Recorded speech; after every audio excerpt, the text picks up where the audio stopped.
기도하겠습니다. 하나님 고맙습니다. 오늘도 저희들에게 복된 시간, 이 시간을 통해서 주님의 말씀을 알아가며 주님의 사랑을 알아가는 귀한 시간 주셨사오니 이 시간을 통하여 하나님의 놀라운 은혜가 우리 가운데 충만히 많은 시간 되게 하시며 오늘 함께 나누는 말씀을 통해서 우리의 영혼이 각성하며 깨달으며 주님 앞으로 돌아오는 역사가 있게 도와주시옵소서. 예수님의 이름으로 기도하옵나이다. 아멘. 우리 하나님의 말씀 나누겠습니다. 자, 오늘은 요한계시록 강의 91번째 시간으로요. 요한계시록 14장 8절 말씀만 나눕니다. 먼저 본문을 한번 읽어봅니다.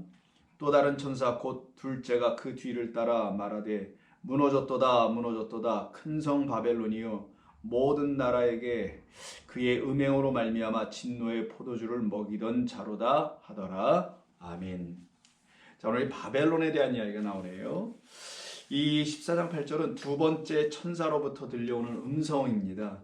그 음성이 뭐라고 하냐면 하나님을 두려워하는 것인데 결국 두려워하게 하는 말씀입니다. 그래서 둘째 천사가 어떤 음성을 주냐면은 큰 성 바벨론이 무너졌다라는 거예요, 결국은.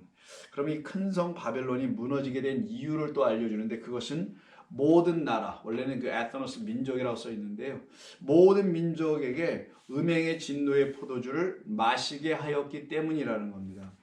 그러면 이 바벨론이 누구고 혹은 어디며 무엇을 말하는 것이기에 이 바벨론이라는 그 큰 성이라고 좀 되어 있는데 그 성이 왜 이렇게 모든 민족들로 하여금 진노의 포도주, 그러니까 여기 뭐라고 했네요.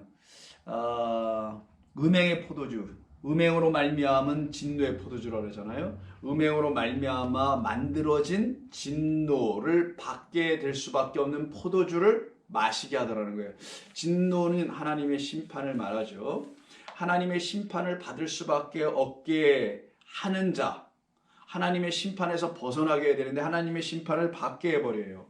그리고는 그것을 이루게 하는 음행의 진노의 포도주를 마시게 하였기 때문이다가 바로 이 큰 성 바벨론이 무너지게 되는 이유예요. 그러면 우리가 이런 이해를 갖게 됩니다. 큰 성 바벨론이 무너져야만이 우리는 음행의 진노의 포도주를 마시지 않게 돼요. 그 진노라는 즉 심판을 받게 되지 않게 된다는 것이죠. 그것을 의미하는 겁니다. 그러면 바벨론이 의미하는 게 무엇인지를 생각해 봐야 됩니다. 바벨론이 맨 처음에 언급된 곳이 어딘지를 우리 한번 살펴봐야 되는데 처음에 언급된 곳은 바벨론은 창세기 10장 10절에 있고 창세기 11장 9절 여러분이 알고 있는 소위 바벨탑 있죠. 이 이야기인데 바벨탑은 요걸 말씀하는 겁니다. 근데 그거에 앞서서 창세기 10장 10절이 있어요. 거기 한번 보겠습니다. 창세기 10장은 노아의 세 아들에 대한 이야기에 족보가 있는 곳이에요. 그 중에 둘째 아들 함, 저주받는 자죠. 자, 둘째 아들 함의 후손, 함의 후손에 대해서 이야기하는 것이 바로 창세기 10장 10절입니다. 그때 한번 볼까요? 자, 6절부터 시작하는 함의 아들들의 이야기가 쭉 나오는데 10절에 보면은 10절 이전에 9절부터 볼게요. 구수가 또 니므롯을 낳았으니 그는 세상의 첫 용사라. 그가 여호와 앞에서 용감한 사냥꾼이 되었으므로 속담에 이르기를 아문은 여호와 앞에 니므롯같이 용감한 사냥꾼이로다 하더라. 그의 나라는 즉 구수가 낳은 니므롯, 구수는 함의 아들이에요. 그 나라는 신할 땅의 바벨과 에렉과 아깝과 갈레에서 시작됐다라고 하네요. 여기 처음으로 바벨이 나옵니다. 자, 바벨이라는 게 나오는데 이걸 바벨이라고 합니다. 이 바벨이라는 것이 저 알고 보니까 함으로부터 나와요. 저주와 관련돼 있죠. 노아의 세 아들 중에서 거기에 후손이에요. 구스 땅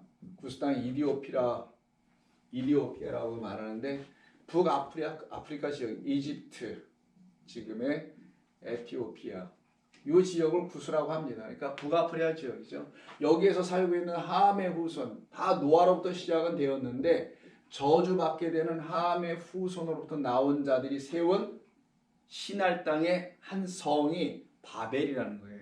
근데 이 바벨은 어디서부터 나오냐면 발랄, 문자적으로는 이렇습니다. 발랄이라는 단어에서 나와요. 우리가 전에 창세기 할 때 우리가 나눴었습니다. 복습 차원에서 한번 볼까요? 발랄은 섞이다, 혼합되다. 그럼 이들은, 이 바벨이라는 사람은 섞이고 혼합된 어떤 뭔가를 가지고 한 성을 만들었다는 것이죠. 그게 바로 창세기 11장에 나와 있는 바벨탑인 겁니다. 바벨탑 이야기 11장 9절을 보면은 그러므로 이름을 바벨이라 하니 이는 여호와께서 거기서 온 땅의 언어를 혼잡게 하셨습니다. 그 말은 이 땅이 이미 혼잡한 언어를 갖고 있다라는 거예요. 하나님이 주신 그 언어를 버리고 자기들이 이게 진짜야 라고 하나의 언어를 가졌는데 그 하나는 섞인 언어라는 거예요. 그래서 그들이 갖고 있는 하나는 사실 섞인 것, 혼합된 것. 그래서 오늘 이 포도주에 관계된 부분에서 진노의 포도주잖아요. 이 포도주가 섞인 포도주가 나오게 되는 것도 있어요. 그것도 기억해 두시면 좋을 것 같습니다. 자, 그러면 이 발랄이라는 말에서 나온 게 바벨론이니까 다른 말로 하면 하나의 진리의 하나님의 말씀을 갖지 못하고 다른 것과 섞인 것을 우리는 하나로 갖고 있다. 그러니까 혼합된 거죠. 혼합 종교, 혼합된 신앙 뭐 이런 걸 의미하기도 할 수 있습니다. 그래서 계시록 18장 6절을 먼저 한번 볼게요. 계시록 18장 6절에 이 말의 이야기가 언급되는 게 있습니다. 18장도 여기 무너졌도다 바벨론에 대한 이야기되는 2절 이후에 6절을 보면은 그가 준 대로 그에게 주고 그의 행위대로 갑절을 갚아주고 그가 섞은 잔에도 라고 말하는 게 있어요. 섞은 잔, 진노의 포도주 잔이죠. 그럼 이 포도주가 섞였다라는 게 섞인 포도주. 그럼 섞였다라니까 진짜 완전한 순수한 것이 아니라는 거죠. 순수, 진리가 아니라는 거예요. 섞였으니 누룩이라는 거죠. 그래서 비진리가 됩니다. 비진리의 그러니까 포도주를 갖다가 지금 음행으로 말미암아 진노의 포도주 되었다라는 거예요. 이걸 지금 누가 주는 거냐? 요 바벨론이 주더라는 거예요.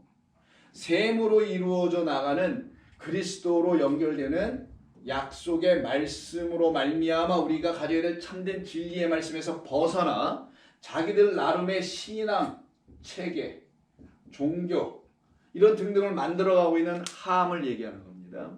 그들이 내놓는 진리라는 것이 알고 보니 다 섞인 거예요. 근데 우리라는 이 세상의 사람들이 이거를 마시지 못하고 이들에게 속박되어 있었다라는 것을 의미합니다. 그 속박되어 있는 그 바벨이 내주는 음행의 진노의 포도주를 마시게 하는 이 바벨론을 지금 무너뜨리고 계시는 이야기입니다. 그러면 우리가 그곳에 있을 때 여기가 무너진다는 소식을 들으면 어떻게 되겠어요? 여기 그대로 있어야 되겠습니까? 그럼 무너질 때 같이 죽잖아요. 그 소식을 듣고 그 천사가 전해주는 그 귀한 전갈 아니겠어요? 우리를 살려내는. 그럼 이 말씀을 우리가 14장 8절을 들으면서 우리 예수 믿는 사람 내가 지금 어디에 있는지를 알아야 되는 거예요. 우리가 지금 좋은 교회라는 공동체에 있습니다. 근데 이 좋은 교회라는 공동체가 혹시 섞인 말 바벨이라는 것, 바벨론 혹은 바벨처럼 그런 포도주를 내주는 교회인가를 생각해야 하고 이 교회가 그런 교회는 아님에도 불구하고 혹시 나라는 사람은 이 공동체에 속해 있음에도 불구하고 혹시 섞인 잔을 계속 마시고 있지 않는가, 즉 섞은 포도주를 마시고 있지 않은가 생각해 봐야 되는 거예요. 이런 말씀을 드리면서 그러면서 우리의 영혼이 이 말씀으로 각성하고 깨닫고 돌이키는 것입니다. 자, 이게 지금 18장에서 지금 그 6절에서 언급되어 있고요. 17장 5절도 볼까요? 17장 5절에서도 바벨론에 대한 이야기를 나누는데 이야기하는데 보겠습니다. 자, 바벨론 그의 이마에 이름이 기록되었으니 비밀이라 큰 바벨론이라 땅의 음녀들과 가증한 것들의 엄이다. 그럼 셋이 나와요. 이 바벨론은 자 뭐라고 먼저 되어 있냐면은 비밀이라고 되어 있어요. 비밀. 두 번째는 땅의 그 음녀들과 가증한 것들의 엄이다라고 되어 있어요. 그래서 17장 5절을 근거해 보면은 이름이 있는데 그 이름을 비밀, 바벨론, 어미 이렇게 언급하고 있습니다. 그래서 이 바벨론은 뭔가 음녀들과 가증한 것들의 모체를 어미는 생산해내는 거죠. 자식을 낳습니다. 그러니까 거기서 뭔가를 계속 만들어내고 있다는 거예요. 그것을 갖다 바벨론이라고 합니다. 거짓 증거자들을 만들어내는 거죠. 18장 2절도 보시게 되면 힘찬 음성으로 외쳐 이르되 무너졌도다 무너졌도다 큰 성 바벨론이여 귀신의 처소와 각종 더러운 영이 모이는 곳과 각종 더럽고 가증한 새들이 모이는 곳이라고 하네요. 여기 지금 곳이라고 번역했지만 여러분 성경에도 아마 각주로 되어 있겠지만 이건 곳이라는 말이 아니라요 감옥입니다. 그러면 두 개의 감옥을 말하네요. 즉 이 바벨론은 귀신들의 감옥, 귀신들의 처소로서 각종 더러운 영들이 갇혀 있는 감옥, 그들이 모여 있는 감옥, 그리고 각종 더럽고 가증한 새들이 모여 있는 감옥. 감옥이라는 게 닫혀버리잖아요. 결국은 이들은 언젠가 다 갇힐 거라는 거예요. 감옥으로. 그래서 무적행 사건인 20장을 보게 되면 이들을 무적행에다 집어넣고 닫아버리죠. 20장 1절 내가 봄에 천사가 무적행의 열쇠와 큰 쇠사슬을 그의 손에 가지고 하늘로부터 내려와서 용을 잡으니 곧 옛뱀이요 마귀요 사탄이라 천년 동안 결박하여 무적행에 던져놓고 잠궈버리죠. 그럼 이게 감옥이 되는 거예요. 그래서 이들은 결국은 무적행이 결국은 바벨론이요. 이런 의미가 되겠죠. 근데 이게 비밀이다. 사람들이 잘 모른다. 무스테리언 잘 모르겠다. 어미기도 하다. 이런 걸로 지금 말씀하고 있어요. 그럼 여기가 도대체 어디인가? 또 누구인가라는 의미가 우리가 이제 살펴봐야 될 내용이 되겠습니다. 자, 큰 성. 큰 성이라는 것은 당시에 이 말씀을 듣고 있는 사람들은 유대 땅에서 듣고 있는 거니까 당연히 그들이 떠올릴 수 있는 것은 예루살렘 성밖에 없어요. 견고한 성 바벨론을 말하는데 한번 살펴볼게요. 16장 19절을 보면 이 큰 성에 대한 이야기가 나옵니다. 반복되는 부분이 있다라는 거예요. 자, 16장 19절. 자, 여기 있네요. 큰 성. 그 세 영이 모여 있는 그 개구리 세 영이 모여 있는 큰 성이 세 갈래로 갈라지고 만국의 성도들이 성들도 무너지니 큰 성 바벨론이 하나님 앞에 기억되신 바 되어 그의 맹렬한 진노의 포도주잔을 받았다. 이렇게 되어 있어요. 진노의 포도주잔, 바로 너희들이 마시고 있는 게 섞인 것이 바로 너희들을 진노, 심판으로 이끌게 하는 것이라는 걸 말씀해 줄 때 그들이 바로 큰 성이라고 되어 있고요. 또 17장 5절에서 우리가 좀 전에 읽었을 때 거기서 큰 바벨론이라고 되어 있었고요. 18장 2절도 읽었고 18장 10절을 한번 볼게요.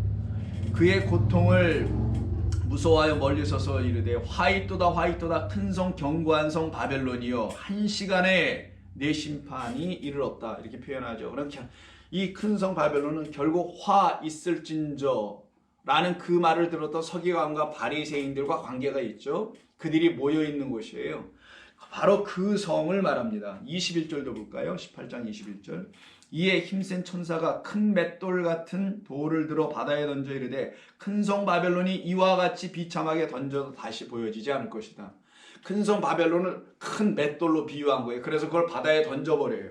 그래서 성이 아예 없어져 버리는 걸 의미하죠. 바다는 삼키는 것이잖아요. 그 바다는 심판이기도 하고요. 자, 그것을 바로 지금 큰 성이 경험하게 될 그들의 운명이다라는 것을 알려주죠. 그러면 큰 성은 또 여기만 나오냐? 아닙니다. 바벨론과는 관계없는 것 같지만 이미 11장에서 두 증인의 이야기 속에서 그들이 말씀을 전했던 곳이 있어요. 두 증인이 가서. 그리고 그들이 잡혀 죽습니다. 그 성의 사람들에 의해서. 바로 그곳이 또 큰 성이기도 해요. 그 큰 성이 그 어딘가? 바로 진노의 포도주를 주고 있는 그런 음행의 포도주를 주고 있는 그 성이겠죠. 근데 그 성을 두 증인의 이야기 속에서는 바벨론이라 하지 않고 이렇게 말해줘요. 10절. 10절인가요? 11장 8절이네요. 그들의 시체가 두 증인을 죽였습니다. 그리고 큰 성 길에 있으리니 그 성은 영적으로 말하면이에요. 실제적으로 아니라 영적으로 하면 소돔이라고도 하고 애굽이라고도 하니 곧 그들의 주께서 십자가에 못 박히신 곳이다. 영적으로 생각해 보라는 거예요. 영적으로 생각해야만이 예수 그리스도를 십자가에 못 박히신 곳이 어딘지 알게 된다는 것이죠. 실제적으로 역사 속에서 십자가에 못 박으신 곳은 예루살렘입니다. 근데 영적으로는 그 예루살렘을 뭐라고 하냐? 소돔이라고 한다. 그럼 예루살렘은 사실 소돔이요, 바로 애굽이요, 바로 그게 큰 성이니 바벨론이다 라는 것이에요. 그래서 결국은 애굽이나 소돔이나 그리고 예수님을 십자가에 못 박은 그곳 예루살렘은 다 똑같은 곳이네. 그럼 우리가 알 수 있게 돼요. 바벨론 이꼴 애굽 그리고 소돔 결국은 어디냐? 예루살렘이었던 거예요. 그럼 이제 큰 성이 어딘지 알겠죠? 그러면 무너졌도다 무너졌도다. 지금 사실은 무너지고 있는 거예요. 과거 진행인데 무너지고 있는 곳은 예루살렘이에요. 아직 다 무너지진 않았어요. 근데 곧 무너질 거라는 거예요. 완전히 무너져야만이 이들이 거기서 나오게 되거든요. 그 일을 이루게 하시기 위해서 성도들에게 이 말씀을 주시면서 너희들이 아직 그 성의 지배를 받고 있으나 바벨론이라는 영적으로 말하자면 너희의 주를 죽인 십자가에 못 박은 그 성에 너희들이 지배, 영향력 안에 아직은 있으나 곧 다 무너질 것이다. 그러니 너는 거기서 나와라. 두려워하지 말고 나와라. 그래 너희들이 산다. 이런 말씀인 거예요. 그래서 14장 8절에 곧바로 무너졌도다 라는 말로 시작하는 겁니다. 처음부터 무너졌도다가 선포의 첫 번째 말씀이라는 거예요. 하나님의 심판의 완전성. 그래서 그 결국부터 말씀해 주시죠. 그 성의 멸망을 말합니다. 그 성은 돌로 지은 성이니까 마태복음 24장. 아까 맷돌로도 설명했잖아요. 마태복음 24장에서 이 성을 알려줘요. 돌로 세운 성이니까 이걸 무너뜨립니다. 자, 무너지는 이야기 한번 볼까요? 성경에서 무너지는 성은 이 성 하나밖에 없어요. 구약에서는 우리 예레미야나 이런 데를 보면은 예루살렘 성으로 말하죠. 24장 1절 예수께서 성전에서 나와서 가실 때 제자들의 성전 건물들을 가리켜 보이려고 나오니 대답하여 이르시되 너희가 이 모든 것을 보지 못하느냐? 내가 진실로 너희에게 이르노니 돌 하나도 돌 위에 남지 않고 다 무너뜨려지리라. 그 약속을 하셨잖아요. 그게 지금 무너진다는 게 요한계시록에서 다시 언급돼 나오는 거예요. 바로 그런 무너져야 될 성은 알고 보니 예루살렘. 그 예루살렘 성전은 하나님께서 당신이라는 하나님과 당신이 거하시는 영원한 하늘의 장막 그 처소인 새하늘과 새 땅을 가르쳐 주시는 목적으로 주신 것인데 그 역할을 못하고 있는 그 성 무너진다는 것을 의미하기도 하는 것입니다. 계시록 18장 21절 이하를 한번 볼게요. 그러면 이 큰 성에서 일어나는 일들이 어떤 것인지를 좀 더 구체적으로 볼 수 있어요. 계시록 18장 21절이에요. 20절부터 볼게요. 하늘과 성도들과 사도들과 선지자들아 그로 말미암아 즐거워하라. 하나님이 너희를 위하여 그에게 심판을 행하셨음이라는 그가 바로 바벨론입니다. 이에 힘센 천사가 큰 맷돌 같은 돌을 들어 바다에 던져 이르되 이 맷돌 같은 큰 성 바벨론이 이와 같이 비참하게 던져져 결코 다시 보이지 아니하리라. 왜 여기를 심판하시냐? 그 이유는 마지막 절 24절 18장의 끝절 24절에 있어요. 그 선지자들과 성도들과 및 땅 위에서 죽임을 당한 모든 자의 피가 그 성 중에서 발견되게 되더라는 거예요. 즉 이 성은 어느 곳이냐? 어느 성이냐? 성도, 선지자, 하나님의 백성을 죽이는 곳이었다라는 거예요. 피 흘리게 했던 곳이라는 것입니다. 그래서 그 이야기가 지금 여기서 언급되고 있어요. 그럼 큰 성이 무너지게 될 수밖에 없는 이유는 성도와 선지자들을 죽이는 곳이었기 때문이었다라는 거예요. 성도와 선지자들은 무엇하는 사람들이죠? 하나님의 말씀들이 된 사람들이에요. 그래서 하나님의 말씀들이 되었기 때문에 그 말씀을 가지고 와서 전하는 사람들이 성도들이죠. 근데 그 성에는 하나님의 말씀이 아닌 섞인 인간의 말로 섞여 있는 그런 것을 갖고 있었죠. 그래서 이들이 죽여요. 마치 우리 주를 십자가에 못 박은 것처럼 이 두 증인들이라고 하는 성도들과 선지자들과 말씀이 된 사람들을 이곳에서 죽여서 피를 흘리게 하는 곳이라는 것. 그래서 마태복음 23장 보세요. 우리 주님이 이미 말씀하시죠. 십자가를 지시기 바로 직전 그 성을 바라보시면서 우시면서 하시는 말씀이 있어요.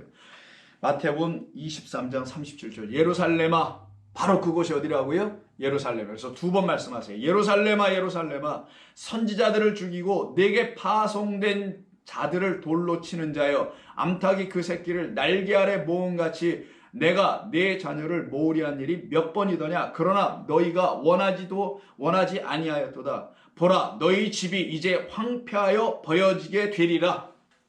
이게 바로 바벨론을 통하여 설명하는 거예요. 지금 바벨론을 예루살렘으로 설명한 건 바벨론이라는 단어 안에 이 발라련 안에 섞여 있다는 말 때문에 그걸 끌고 오는 거예요. 애굽은 뭐예요? 미츠라임이죠. 자, 이 미츠라임이라는 단어도 뭐예요? 여러분 아시다시피 이걸 애굽이라고 이집트라고 번역합니다. 그러나 원래는 미츠라임이에요. 차라, 이거 차라에서 나온 것이죠. 이게 뭡니까? 고통을 주다, 억압하다, 억누르다. 이게 바로 억압, 억누름, 고통을 주는 것. 이게 미츠라임이에요. 이 미츠라임, 억압이 있고 억누르는 거, 뭘로? 이 섞인 인간의 말, 계율, 종교적 계율, 뭐 이런 율법, 이런 등등으로. 그곳이 바로 애굽이기도 했던 거예요. 그 미츠라임에 있는 곳, 똑같이 바벨론도 마찬가지였던 것입니다. 바로 그 섞인 말로 죽이고 있는 그곳. 그곳에 하나님께서 선지자들을 보내주시죠. 하나의 참된 생명의 말씀을 갖고 있는 자들을 보냈더니만 그들을 죽이는 곳이 예루살렘이었어요. 그러면 그 집은 어떻게 되냐? 황폐해질 것이다. 그리고 20장, 계시록 20장 한번 볼게요. 계시록 20장을 보시게 되면 10절에 이런 말씀이 나옵니다.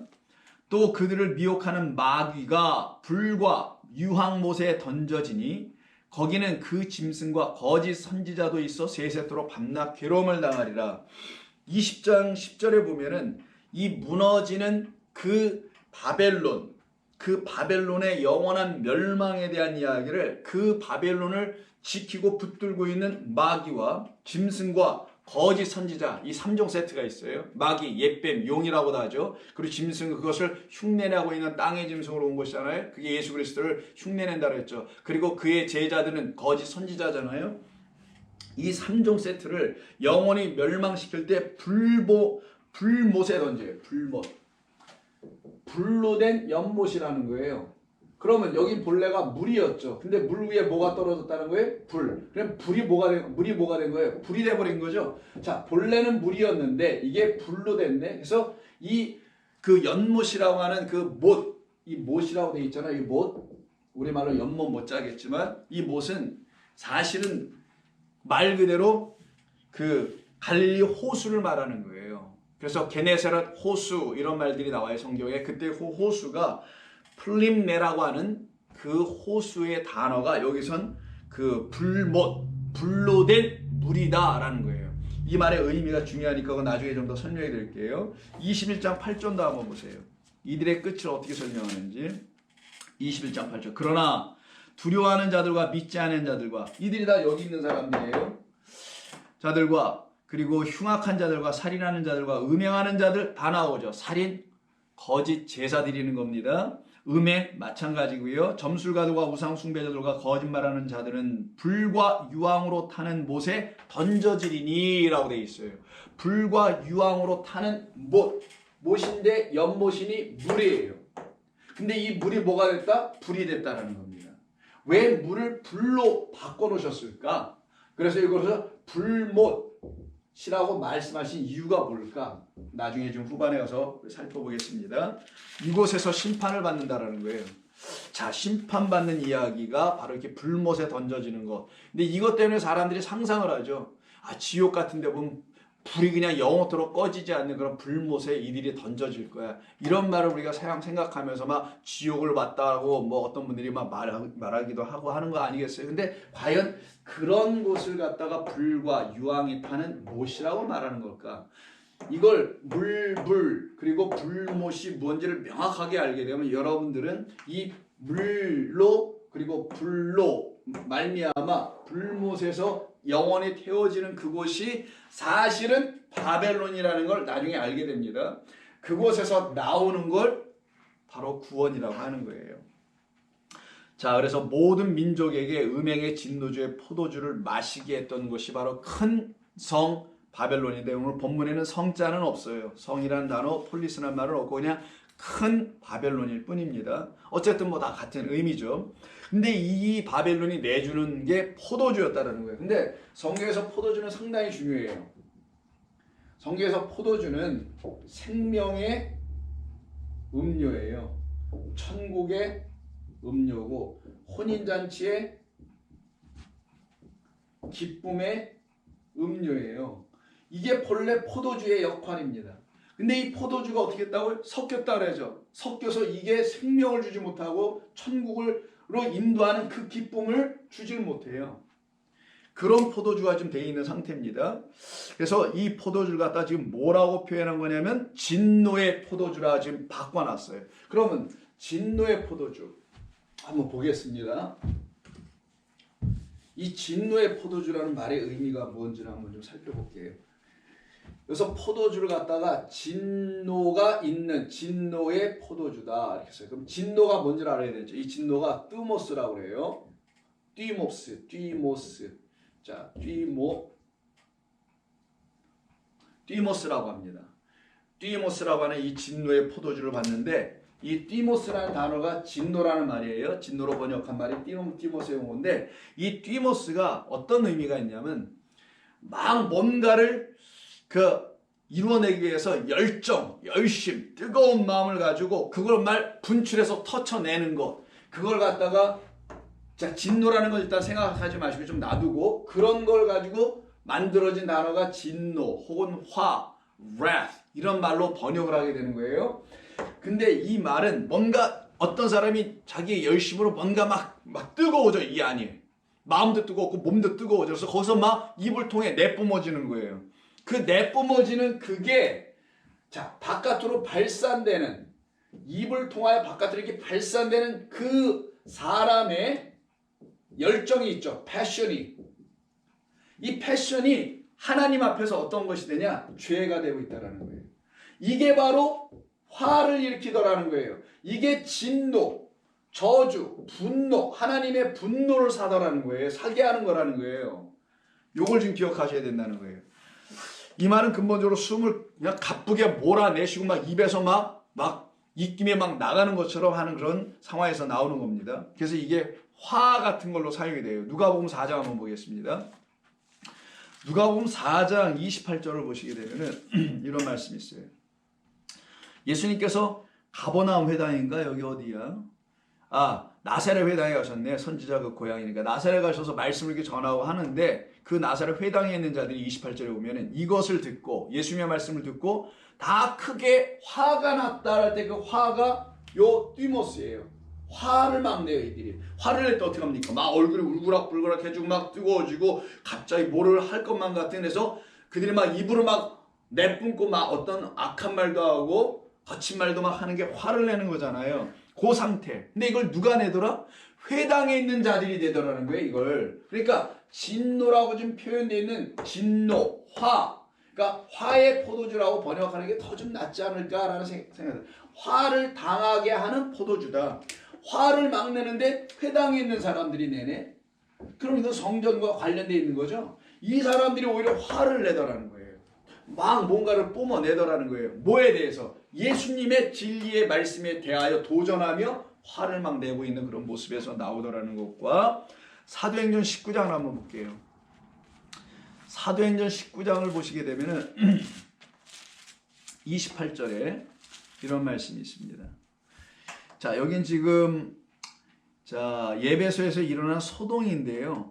바울이 가서 복음을 전했더니만 거기 아데미 신전에서 그 아데미 신전을 가지고 장사하며 잘 나가던 사람들이 그 바울의 그 전하는 복음 때문에 사람들이 전부 다 그 바울의 복음 그리스도에게 돌아가 버리니 이들이 영업이 안 돼, 영업이. 그래서 이들이 화가 나가지고 27절 이하를 보면 우리의 이 영업이 천하여질 위험이 있을 뿐 아니라 큰 여신 아데미의 신전도 무시당하게 되고 온 아시아와 천하가 위하는 그 위험도 떨어질까 하노라 하더라. 그래서 그들이 이 말을 듣고 분노가 가득하여 외쳐 이르되 크다 에베소 사람의 아데미여 하면서 소란을 일으켜 바울과 그 신라적에서 죽이려고 합니다. 이 사건이 벌어져요.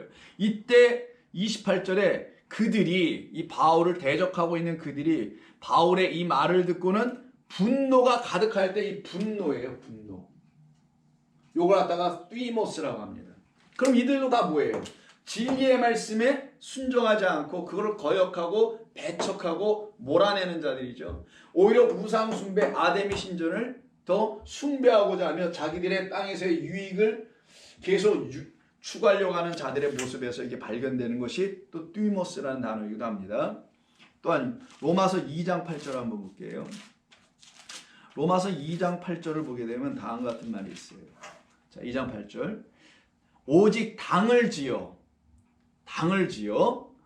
진리를 따르지 아니하는 사람들, 자기의 생각으로 파당을 만들어서 자기 생각에 어떤 사람들을 합류시켜 끌어들여 세력을 만들어 세를 넓혀 이렇게 당을 짓는 거예요. 그걸 얘기하는 겁니다. 이렇게 당을 지어 진리를 따르지 아니하고 불의를 따르게 만드는 자에게는 진노와 분노로 하시려 할 때 이때 분노라고 번역한 단어예요. 이게 전부 다 하나님의 진리에서 어긋난 이 바벨과 애굽과 미츠라 이 상태에 여전히 있는 사람들이 내놓는 게 바로 분노, 화 이런 거라는 거예요. 자, 요 상태로 지금 얘기합니다. 계시록 14장 한번 볼게요.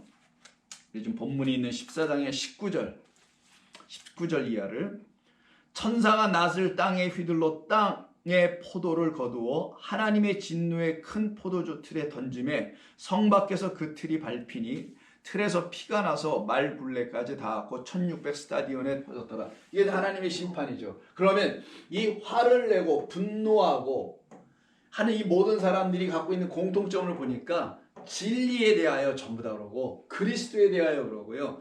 하나님의 말씀에 대하여 그러더라는 거예요. 우리가 갖고 있는 하나님의 말씀이 맞아.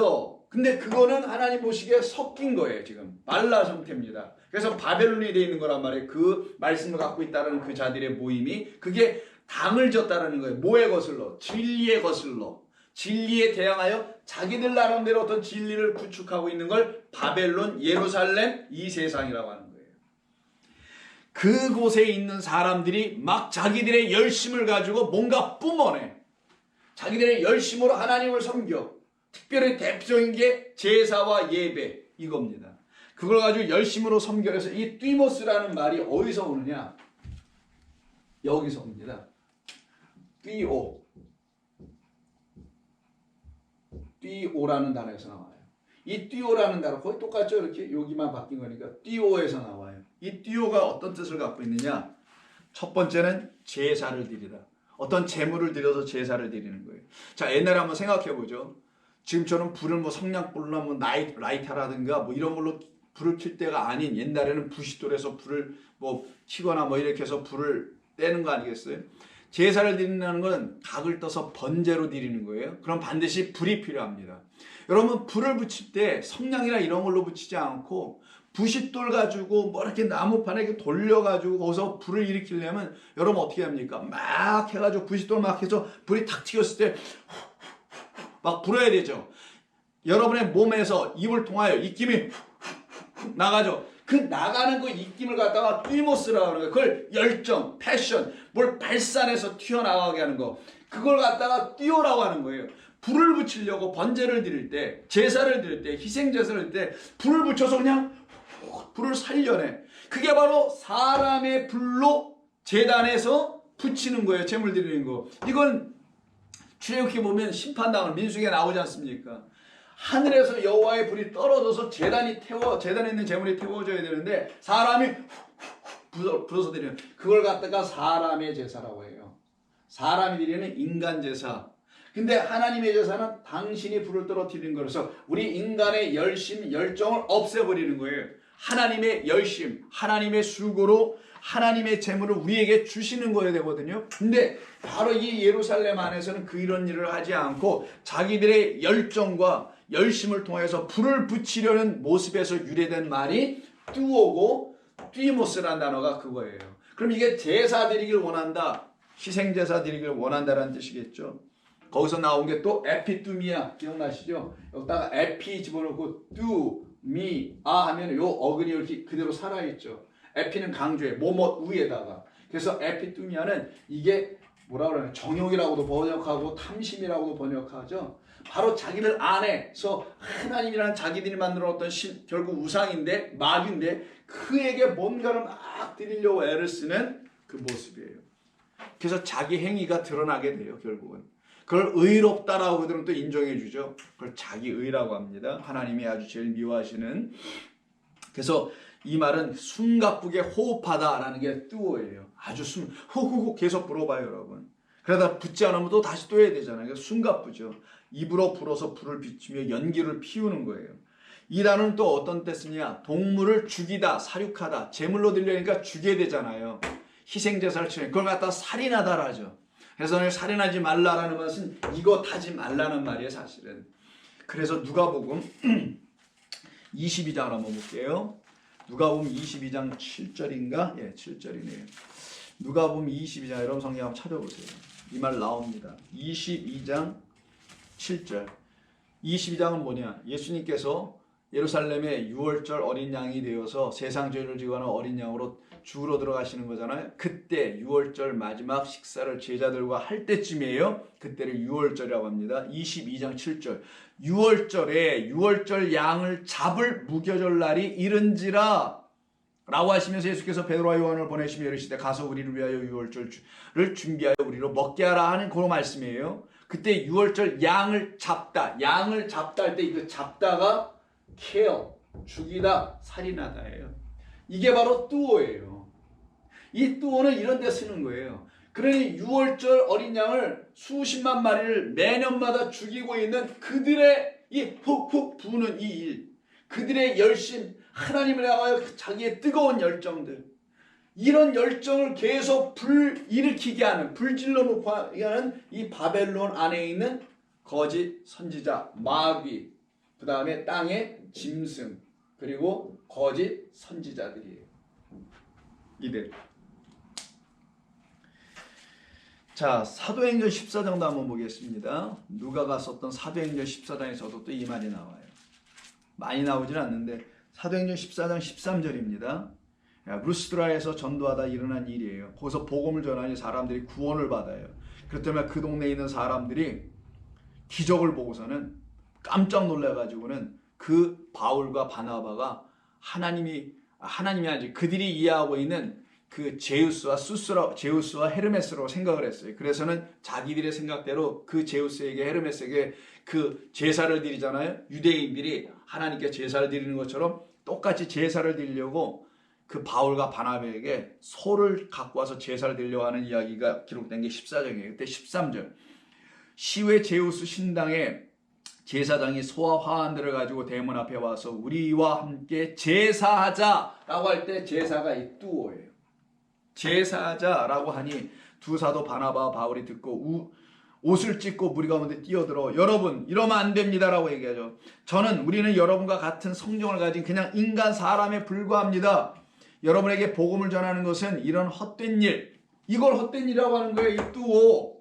바울과 바나바는 다 깨달은 거예요. 유대인들임에도 불구하고 매일 제사를 드렸던 사람들에도 불구하고 이것은 또 제사를 드리는 것은 헛된 일입니다. 이 헛된 일을 버리고 천지와 바다와 그 가운데 만물을 지으시고 살아계신 하나님께로 돌아오시오. 참 불을 주시는 하나님께로, 성령을 주시는 하나님께로 돌아오라는 거예요. 그때 중략하고 18절로 넘어가서 보죠. 18절 보면 이렇게 말을 다 해주니 겨우 무리를 말려 자기들에게 제사를 못하게 하니라 할 때 제사를 못하게 할 때도 이게 뜨거웁니다. 이때 사용되고 있고요. 자, 고린도전서 5장 7절 볼게요. 고린도전서에서 두 번이 나오는데 고린도전서 5장 7절이에요. 자, 육으로 사는 자와 영으로 사는 자의 나누어짐에 대한 이야기를 하는 겁니다. 그리고 5절부터 이런 자를 사탄에게 내주었으니 이는 육신은 멸하고 영은 주 예수의 날에 구원을 받게 하려 함이라. 너희가 자랑하는 것이 옳지 아니하도다. 적은 누룩이 온 덩어리에 퍼지는 것을 알지 못하느냐? 너희는 누룩 없는 자인데 섞이지 않았다라는 거예요. 새 덩어리가 되기 위하여 묵은 누룩을 내버리라. 우리의 유월절 양 곧 그리스도께서 희생되셨느니라. 진짜 제사, 희생되었다라는 그 단어가 또예요. 우리 그리스도께서 유월절 양으로 하나님이 들으셨다. 근데 이 인간 성전에서 인간이 동물 제사나 드리고 말고 있더라. 진짜 우리가 받아야 될 제사, 우리가 드려야 될 제사는 다시 읽어드릴게요. 우리의 유월절 양인 곧 그리스도 예수께서 제사 드려지셨다. 우리가 드린 게 아니라 이게 드려졌다. 우리를 위해서 예수님이 어린 양으로 뚜어되셨다. 그럼 여기서 우리가 훅훅 바람을 불어서 될 일이 아니다. 이런 말을 하는 것이죠. 그러면 그건 헛된 것이 된다. 참된 제물은 멜기세덱 제사장으로 오신 그분이 스스로 자신을 하나님의 제물로 우리를 위해서 드려지셔야만 하는 것이다. 라는 그 말 속에 이 뚜오가 사용됩니다. 그러니까 뚜오의 의미를 분명히 아시겠죠. 이 뚜오가 잘못되면 뚜모스가 되는 거예요. 뭐가? 화가 되는 거예요. 그래서 인간 스스로가 자기들이 재물을 들고 하나님께 드리면 그건 하나님 보시기에 진노나 사고 분노나 사고 화 있을 징조가 되지만 하나님께서 나 같은 자에게 당신의 아들을 제물로 주셔서 나로 하게 하지 아니하시고 당신이 하게 하심으로 온전한 제물, 완전한 제물 우리에게 주시겠다는 거예요. 우리가 드리는 동물 제사는 온전하지 못하단 말이에요. 그리스도가 우리에게 온전하고 완전한 제사가 되는 건 그가 우리에게 생명을 진짜 주기 때문에 진리, 길을 주기 때문에 그래서 그를 드리게 하신 거예요. 고린도전서 10장 보겠습니다. 고린도전서 10장 20절. 자, 고린도전서 10장 20절입니다. 우상에 대한 이야기를 하는 거예요. 18절부터 볼게요. 육신을 따라 난 이스라엘을 보라. 제물을 먹는 자들이 제단에 참여하는 자들이 아니냐? 그런즉 내가 무엇을 말하려고 하는 것이냐? 우상의 제물은 무엇이며 우상은 무엇이냐? 무릇 이방인이 제사하는 것은 귀신에게 하는 것이요 하나님께 제사하는 것이 아니니 나는 너희가 귀신과 교제하는 자가 되기를 원치 아니하노라. 너희가 주의 잔과 귀신의 잔을 겸하여 마시지 못하고 주의 식탁과 귀신의 식탁에 겸하여 참여하지 못하게 하리라. 이때 귀신에게 드리는 제물이란 말이 나오죠. 귀신에게 드리는 제물이란 말을 합니다. 그때 그 귀신에게 드리는 것, 제사한다는 거 제사 있죠. 이게 뚜오예요. 자, 그럼 여기는 두 종류의 제사가 있어요. 자, 첫 번째는 귀신의 잔 혹은 귀신의 식탁이라는 게 있어요. 귀신에게 드리는 자는 귀신의 잔을 받게 되며 귀신이 내어주는 식탁을 먹게 될 거라는 거예요. 그러나 21절에 주의 잔과 귀신의 잔을 겸하여 마시지 못하고 주의 식탁과 귀신의 식탁을 겸하여 먹을 수 없다라는 말 속에 또 다른 잔과 식탁이 있는데 바로 주의 잔과 주의 식탁입니다. 이 주의 잔과 주의 식탁을 받는 것만이 살 길이라는 것을 지금 얘기하시는 거잖아요. 그러면 주의 잔과 주의 식탁은 바로 우리 주님께서 내주시는 당신이라는 몸, 이게 양식, 떡으로 비유되는 거고, 피, 이게 바로 음료, 이게 포도주예요. 떡과 포도주인 당신의 주의 잔과 포도주, 주의 식탁, 상입니다. 우리말로 하면 식탁, 여기서는 떡이 있어요. 그럼 주의 식탁에서 떡을 먹는 사람이 돼야 된다는 거죠. 주의 잔을 우리가 마셔야 된다는 거죠. 그래서 우리 주님이 그래요. 너희가 지금 내 잔을 마실 수 없으려니와 지금은 못 마시지만 나중에는 너희가 내 잔을 마시리라는 말씀이 있어요. 그 말씀이 바로 주의 잔을 마신다라는 거예요.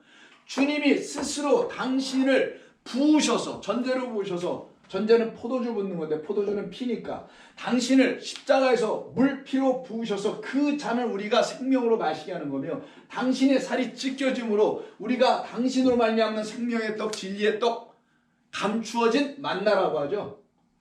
보여지지 않는 만나, 진리의 말씀이에요. 영의 말씀을 말하는 겁니다. 이 말씀을 진리로 깨닫는 게 바로 보이지 않는 만나를 먹는 거니까 그것을 먹게 하는 주의 잔과 주의 식탁이에요. 그래서 이 식탁에서 나오는 양식을 먹는 사람들, 이들이 복된 거예요. 이들을 놓고 여러분 잘 아시는 마태복음 15장 하나 볼게요. 주의 식탁에 관계된 거 하나 좀 찾아보겠습니다. 마태복음 15장 보면 21절에 두로와 시돈 지방으로 예수님께 가셨을 때 거기에 가나안 여자 한 사람이 소리 지르며 예수님 앞에 나와서 다윗의 자손이야 나를 좀 불쌍히 좀 여겨주세요. 이윤즉슨 내게 귀신 들린 아주 흉악한, 그것도 흉악한 귀신 들린 다이모니온이 귀신 들린 내 딸이 하나 있습니다.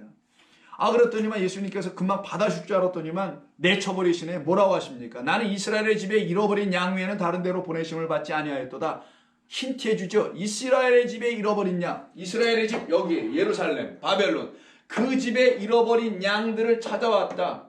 혹시 내가 그 이스라엘 집에 잃어버린 양이냐? 그 한 마리 양이나 내가 찾으려는 99은 이미 있고 잃어버린 한 마리 양이 예루살렘 이스라엘 집 성전 안에 있는 내가 바로 그 사람이냐? 라고 사실을 그에게 물어보시는 겁니다. 여자가 와서 절하며 이르되 저를 도우소서. 대답하여 이르시되 자녀의 떡을 취하여 개들에게 던짐이 마땅하지 아니하노라. 자녀의 떡을 취하여 개들에게 던짐이 마땅하지 않다라고 하는 이 개 취급을 받고 있는 이 여인은 유대인들에 의해서 수로보니게 여인, 가나안 땅에 있는 여인이니까 이방인이라 개 취급을 받고 있는 거예요. 우리 주님이 사마리아에서 온 선한 사마리아인이었죠. 그도 유대인들이 보기에는 개 취급당하는 존재였었습니다. 그래서 사마리아인이 지나가는 건 반기지 않았단 말이에요. 그와 같은 것처럼 누가복음 10장에 있는 그 서왕 사마리아 여인 이야기처럼 가나안 땅의 여인은 유대인들이 볼 때는 개였던 거예요. 그들은 자기들이 먹는 식탁에 양식이 있다고 생각했던 겁니다. 유대인들은 그걸 자기들이 볼 땐 진리라고 했고요. 이 가나안 여자는 자기들이 볼 때 그 식탁을 먹는 자가 아니라 개들이라고 생각했던 거예요. 그러면 하는 말이 자녀의 떡을 취하여 개들에게 던지기 마땅하지 않다라고 하는 당시 유대인들의 사고, 유대인들의 신앙관을 그대로서 예수님이 고발하여 보여주는 겁니다. 그래서 너 수로보니게의 여인아, 너 지금 유대인들이 주는 양식을 못 먹고 있지. 그들은 너에게 개라고 해서 주지 않고 있지. 근데 너 그거 안 먹은 게 천만다행인 줄 알아라, 이런 말이에요. 그들이 너에게 주는 걸 너 먹었으면 너 뚜어하게 될 거야. 이 뚜어하게 돼서 너 에피투미아, 탐심, 정욕에 빠질 수밖에 없게 될 거야. 이 말씀 하시는 거예요. 여자가 이르되 주여, 27절, 올소이다마는 개들도 제 주인의 상에서, 이 상이 바로 주인의 식탁이에요. 똑같은 단어입니다. 주인의 상, 주인의 식탁, 프라페자라고 하는데, 이 프라페자라는 그 식탁 상에서 떨어지는 것 부스러기를 먹나이다. 이게 뭡니까? 나사로 기억나세요? 나사로, 그 부잣집에 밖에 문간 밖에 있었던 그 나사로도 주인의 상에서 떨어진 걸 먹죠. 주인이 버린 걸 먹는다는 걸 의미하는 겁니다. 주인이 버린 걸 먹는 것, 이게 뭐예요? 이들 유대인들은 그럼 맛도 없는 걸 우리가 왜 먹어? 툭 던져버리네. 마치 성전을 지을 때 돌을 하나 놓고서 이 돌이 왜 이렇게 생긴 거, 이거 갖고 어떻게 성전을 줘? 반듯하게 만들기 위해서 여기저기를 쪼개서 여기 둥그러진 거를 탁탁탁 쳐내가지고 이렇게 반듯하게 네모나게 딱 만들어서 요것만 떨어져 내보내. 요걸 갖다가 건축자들이 버린 돌이라고 하죠. 이 건축자들이 버린 돌이 있습니다. 이 건축자들이 버린 요 부분, 요걸 갖다가 주인의 상에서 나온 진짜 뭐라는 거예요? 부스러기다, 쪼가리다, 쪼가리 돌이다. 근데 이게 뭐가 돼요? 우리를 생명으로 인도하는 그리스도 머리 돌이 되더라. 돌은 산돌이니까 생명의 말씀, 생명의 양식이 되게 하더라. 이걸 지금 말하는 상황입니다. 그때 주의 식탁, 주인의 상에서 먹는 자가 나오는 거예요. 지금 부스러기를 먹나이다 이렇게 딱 대답하니까 예수께서 대답하래요. 여자여, 내 믿음이 크도다. 너 아는구나 진리를. 예수님께 끝까지 간청하여 그것 좀 꼭 먹어야 되겠습니다, 이런 말이 아닌 거예요. 이 상황은 너는 내가 먹어야 될 양식이 누구로부터 와야 되는지 아는 거구나. 내 주인의 상에서 나와야 되는 거구나. 어떤 주인? 하늘의 그 주인이 내주는 것. 근데 이 땅의 주인이라고 하는 이 예루살렘이라는 바벨이라는 그곳에서 주는 떡, 그게 아니라 그들이 먹지 않고 버린 것. 누구? 하나님께서 나를 세상의 떡으로 보내셨는데 그들이 나를 취하지 않으면 어떻게 해요? 버려. 예루살렘 밖으로 버려. 문 밖으로 버려. 나사로처럼 버려져. 그리고 십자가에서 골고다에서 나를 죽여버려. 그런 나를, 나도 그렇게 버려진 것처럼, 버려진 나, 상에서 떨어진 나, 유대인의 괄시받고 버려진 나, 생명의 떡 진리의 아들인 하나님의 아들로 보지 못한 나를 취하고 있네. 누가? 바로 내가. 그를 갖다 믿음의 백성이라고 하는 거예요. 여러분입니까? 그럼 되신 거예요. 이야기를 좀 할 때 주인의 식탁, 주인의 잔이 나와요. 그러면 내 잔, 내 식탁. 그래서 주님의 식탁을 둘러앉는 거죠. 문 밖에 서서 두드려 놓으니 요한계시록 3장 20절 있잖아요. 문을 음성을 듣고 그 문을 열면 그가 들어가 나와 너는 나와 더불어 나는 너와 더불어 먹고 마시리라 라고는 주의 잔과 주의 상에서 나오는 그 생명의 양식을 먹는 것, 이것을 말하는 거예요. 그러면 진노의 포도주는 하나님의 심판을 받을 수밖에 없는 섞인, 거짓된, 진짜 생명의 음료인 포도주가 아닌 섞여버린 그 비진리라는 걸 잔에 담아서 그 온 땅에, 온 나라 민족에게 그걸 나누어주고 있는, 비진리를 진리라고 선포해주고 복음이 아닌 걸 복음이라고 해서 전해주고 있는 그 모든 자들이 내놓아주는 것, 그것을 갖다 진노의 포도주, 화 있을 진저의 우상들을 말하는 겁니다. 바로 거기에 거하고 있는 자들에 대한 이야기가 지금 본문에서 제사 드린다 라는 말을 만들어내게 했던 진노, 곧 화, 분노, 쓰이모스라는 단어, 거기서 우리가 알 수 있게 되는 거예요. 그리고 14장 8절 다시 보시게 되면요, 이 진노의 그 포도주는 뭐와 관련되어 있냐면 14장 8절에 그의 음행으로 말미암아 진노의 포도주라고 되어 있어요. 그의 음행으로 말미암아 진노의 포도주를 먹이던 자 바벨론입니다. 그가 그러면 그의 음행으로 말미암았다니까 진노의 포도주와 음행은 관계가 있네요. 진노의 포도주와 음행은 관계가 있어요. 그럼 진노의 포도주, 음행 도대체 무슨 관계가 있을까? 지저분하네요. 좀 지울게요. 진노의 포도주와 음행이 지금 관계가 있어요. 자, 음행이란 말을 한번 살펴봅니다. 음행, 음탕한 행동이죠. 자, 음행이란 단어는 여러분에게 익숙한 영어 단어와 관계가 있는데 이건 헬라에서 온 거예요. 포르네이아. 자, 이 음행이라는 걸 포르네이아라고 합니다. 포르네이아.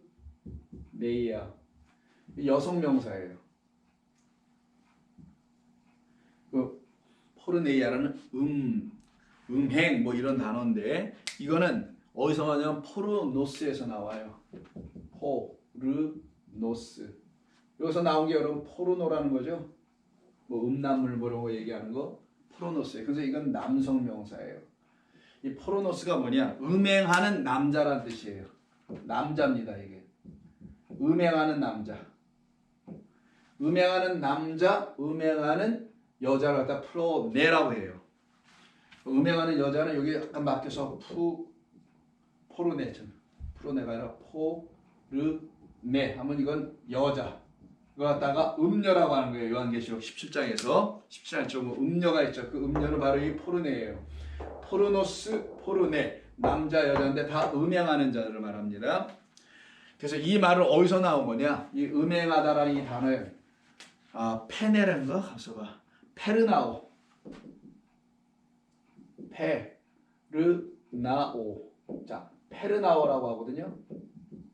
자, 헬라어에 이게 패자, 피읍자거든요. 우리말 피읍자하고 진짜 쓰다 보니까 같네요. 그래서 페르나오라는 말이 이렇게 써요. 페르나오. 페르나오라는 뜻이 뭐냐? 여기서 나온 거예요. 이게 다 모든 말들이. 이 음행이라는 단어가. 페르나오는 팔아 없애버리다. sell off. 이런 뜻이에요. 팔아 넘기다. 그럼 뭐겠어요? 자신의 몸을 팔아 넘기다. 이런 의미예요. 자신의 몸을 음행하게 팔아 넘기는 거예요. 이걸 갖다 지금 음행이라는 단어를 만들어내게 된 겁니다. 자, 그러면 성적으로 자신의 몸을 팔아버리는 그 말의 문자적 의미를 갖고 있는 이 단어에서 나온 포르네이아, 음행이라는 말을 여기서 지금 사용하고 있잖아요. 근데 이 포르네이아, 음행이라는 말이 사용되는, 또 음행하다라는 그 말이 사용되는 데는 전부 다 뭐와 관계되어 있는지 한번 보겠습니다. 계시록에서 2장 14절에 나와요. 자, 2장 14절은 버가모경입니다. 그러나 내게 두어 가지 책망할 것이 있으니 거기 내게 발람의 교훈을 지키는 자들. 발람 거짓 선지했었죠 한때. 근데 그 나귀가 그냥 두 발 들고서 하나님의 말씀을 대언하게 되니까 깜짝 놀라서 그가 돌이키잖아요. 그 발람이라는 거짓 선지자를 얘기합니다.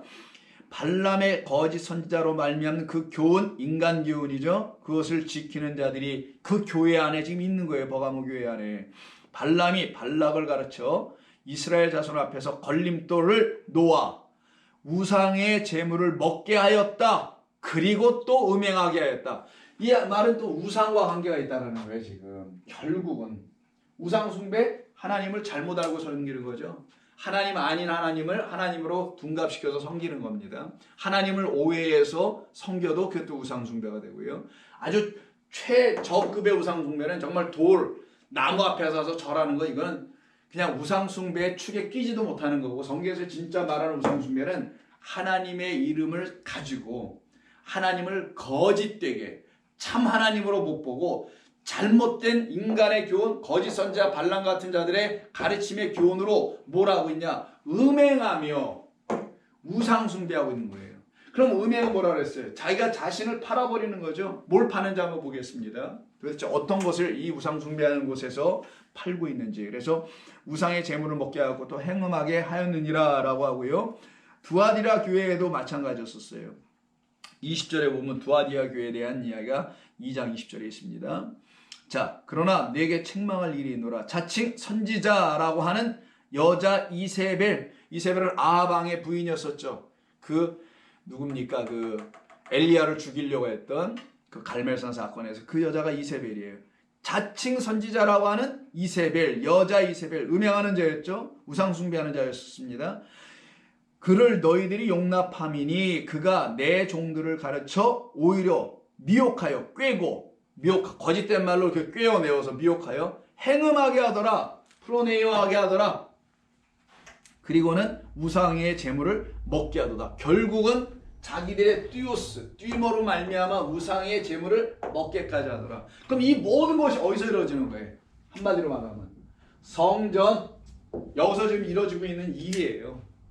성전에서 지금 뭐가 일어나냐? 음행이 일어나더라는 거예요. 성전에서도 뭐가 있냐? 우상숭배가 일어나더라는 거예요. 이건 다 이방인들이나 이방 성전에서나 일어날 일들이잖아요. 근데 지금 이들 예루살렘 성전에서 지금 이런 일들이 지금 터져나오고 있더라는 거예요.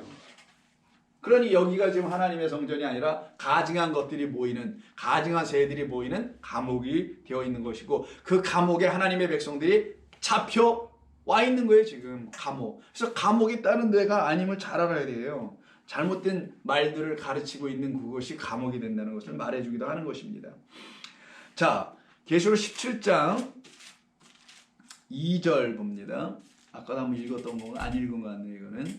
자, 큰 음료가 받을 심판을 내게 보이리라 하고 1절에서 말해. 그 음료가 포르네예요. 지금 음료가 받을 심판을 내게 보이리라. 땅의 임금들도 그와 더불어 음행하였고 땅에 사는 자들도 그 음행의 포도주에 취하였다라고 하는 땅의 임금들이 그와 더불어 음행을 하네요.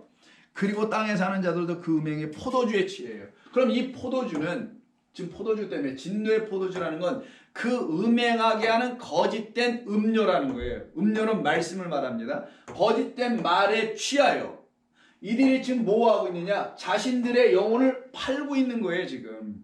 그래서 이 페르나오라는 단어에서 나왔다 그랬죠. 팔아버리게 되는 겁니다. 그 상태에 지금 있는 거예요. 이들을 놓고 지금 말씀하시는 것이 요한복음 8장에 되겠어요. 8장은 이들에 대한 이야기를 좀 더 구체적으로 말씀하십니다. 우리 주님께서 8장을 한번 보시면 이런 말씀이 나와요. 8장 41절 이하에 너희는 너희 아비가 행한 일들을 하는도다.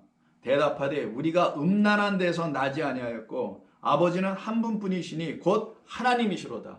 이때 지금 유대인들 향해서 예수님께서 말씀하죠. 너희는 내 말을 지금 갖고 있지 않기 때문에 나는 내 말을 하나님의 말씀으로 갖고 있어서 그분을 나는 아버지로 섬기고 있는데 너희는 그 아버지 하나님의 말이 너희에게 없기 때문에 너희의 아비가 행한 그 너희 아비는 예수님의 아버지라는 하나님 아버지가 아닌 다른 아버지를 말합니다. 이들의 아버지는 그들이 행한 일을 하는도다 라고 말씀하시면서 그 일을 하는 것이라고 말씀하신 것에 대하여 유대인들이 뭐라고 반응하냐면 우리가 음란한 데서 나지 아니었고 아버지는 한 분뿐이시니 곧 하나님이십니다 라고 대답을 해요. 그럼 그들에게 있는 그 하나님은 자기들 생각에는 음란한 데서 나지 않게 하는, 여기 음란하다가 음행하게 한다는 것이거든요. 그런 하나님으로 자기들은 알고 있다라는 거예요. 그런 그들을 향하여서 예수님께서 42절 이하에서 뭐라고 하시냐? 하나님이 너희의 정말 아버지였다라면 너희가 나를 사랑하였으리니 이는 내가 하나님께로부터 나와서 왔음이라. 나는 스스로 온 것이 아니요 아버지께서 나를 보내신 것이니라. 어찌하여 내 말을 깨닫지 못하느냐? 이는 내 말을 들을 줄 알지 못함이로다. 너희는 너희 아비 마귀에서 났으니 너희 아비의 욕심대로 너희도 행하고자 하느니라. 그는 처음부터 살인한 자요 진리가 그 속에 없으므로 진리에 서지 못하고 거짓을 말할 때마다 제 것으로 말하나니 이는 그가 거짓말쟁이요 거짓의 아비가 되었음이라는 마귀를 들추어내버리십니다. 이들은 하나님의 말씀을 어떤 자들이냐? 전부 다 팔아내는 자들이에요. 성전에서 하나님의 말씀으로 생명을 주어야 될 사람들이 바로 제사장들, 서기관들, 바리새인들 등등의 사람들인데도 불구하고 이들이 지금 그런 일을 하지 못하고 무슨 일을 하냐? 그것을 거짓으로 팔아넘기는데 어떻게 하냐? 제 것으로만 말을 하더라는 거예요. 자기 인간의 것으로만. 하나님의 것으로 말을 할 줄 알아야 되는데 그냥 하나님에게서 듣지 않으니까 제 것, 누구의 것? 마귀의 것으로만 말을 하더라는 거예요. 너희 아비 마귀에게서 듣고 제 것, 그 마귀의 것으로만 말하고 있더라.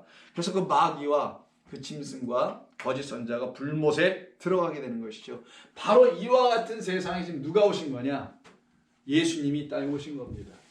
그런 세상에 예수님이 오셔서 하시는 일이 뭐냐? 그들이 갖고 있는 진노의 포도주를 엎어 부어버리시고, 그리고 새 포도주를 주시려고 하시러 이 땅에 오신 거예요. 그 새 포도주는 진노의 포도주가 아니라 생명의 음료, 우리를 살려내게 하는 음료란 말이에요. 그래서 그 포도주를 전부 다 헛된 취향, 새술에 취하는, 새 포도주에 취하는 게 아니라 헛된 포도주에다가 전부 다 취해 있는 그 상태에 이 땅에 오신 이야기가 여러분 그 유명한 가나의 혼인잔치 요한복음 2장입니다. 자, 요한복음 2장을 보시게 되면 가나의 혼인잔치가 벌어지죠. 근데 거기에 지금 그들이 마시던 포도주가 뚝 떨어집니다. 갑자기. 그리고는 그 포도주를 대신하여 예수님께서 물두멍 6개에다 종들을 시켜서 물을 연회장에 담아다 갖다 주라는데 그 물이 포도주로 바뀌는 물포도주 사건이라는 것이죠. 그럼 그들이 먼저 마셨던 음료가 뭐라는 거예요? 그게 진노의 포도주였다라는 거예요. 그 진노의 포도주를 그들이 마시고 있었던 것을 뚝 떨어지어 끝내게 하시는 것, 그게 우리 예수님이 이 땅에 오신 이유입니다. 우리가 잘못 마시고 있었던, 잘못 지어고 있었던 하나님의 말씀이라는 것을 우리 가운데서 완전히 제하여 버리고 다 치워버리고 새 술, 새 포도주, 이 새술 새 포도주를 우리에게 주시기 위해서 우리가 이 새술 새 포도주를 받을 수 있는 새로운 피조물, 이걸 갖다가 새 부대라고 하는 거예요. 새 포도주는 새 부대에 담아야 된다. 새 포도주를 이 옛 부대에 담으면 둘 다 망가진다라고 비유로 말씀하시잖아요. 그래서 새 부대, 그리스도 예수 안에서 우리가 새로운 포도주를 담을 수 있는, 말씀을 담을 수 있는, 영을 담을 수 있는 육이 되는 거예요. 그래서 우리는 영육이에요. 이 포도주를 담을 수 있는 영육으로 담는 이 사건을 일으킨 게 물포도주 사건입니다. 이때 물을 가지고 포도주로 만드신 거잖아요. 그러면 이 포도주는 물로 된 포도주네요. 물로 이루어진 포도주. 그럼 진노의 음행의 포도주를 지금 생명으로, 이거를 생명의 음료로 좀 바꿔버리는 거예요.